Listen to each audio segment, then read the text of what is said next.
Shqipëria mbylli 3 kapitujt e parë të negociatave me Bashkimin Evropian duke hedhur kështu një hap më shumë drejt përfundimit procesit teknik. Vendi konsiderohet tashmë plotësisht i njësuar me standardet europiane për kapitullin 25 të kërkimit shkencor, kapitullin 26 për arsimin dhe kulturën, si dhe kapitullin 30 të marrëdhënieve me jashtë.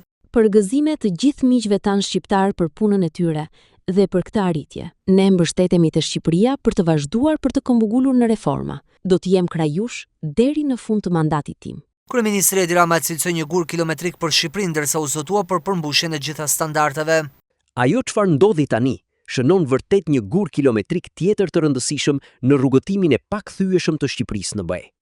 Një vlerësim i qartë që Shqipëria po ecën përpara, që reformat po japin rezultate dhe që vendi ynë është gjithnjë më i përgatitur për të marrë përsipër përgjegjësitë e antarësimit. Por ajo që është kryeçështje në Shqipëri nuk mund të mos ishte edhe në Bruksel, i pyetur për protestat dhe projektin e Zvërnecit, sa kjo çështje rrezikon integrimin evropian të Shqipërisë, Rama u përgjigj. Komisioni është në krye të gjithë çkaje, duke qenë shumë i mirë informuar, bazuar në fakte. Projekti nuk mund të shihet askund sepse s'është finalizuar. Vlerësimi i ndikimit në mjedis është në proces e sipër. Për ne vlen libri i rregullave të standardeve të antarësimit dhe komisionit të BE. S'ka asgjë për të shqetësuar. Do të bëjmë një projekt që do të jetë krenari për Shqipërinë dhe Europën.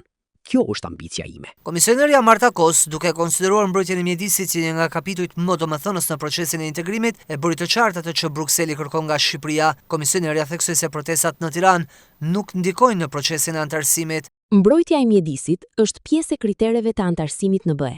Para se të nisin protestat, kishim rënë dakord me qeverinë shqiptare që të shfuqizoheshin amendamentet e vitit 2024 për zonat e mbrojtura dhe për investimet strategjike. Kapitulli 27 është më kërkuesi dhe jo vetëm për shkak të kësaj proteste, por më së shumti se Shqipëria duhet të harmonizojë legjislacionin. Jemi të sigurt që asgjë nuk do të ndodhë në këtë fushë që nuk do të jetë harmonizuar me legjislacionin evropian.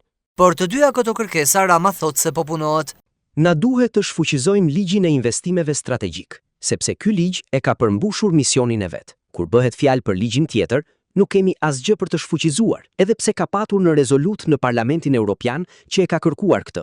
Por duhet ta trajtojmë ligjin mbështetur në të gjitha standardet evropiane. Ligji për zonat e mbrojtura është një nga ligjet më të mira që kemi.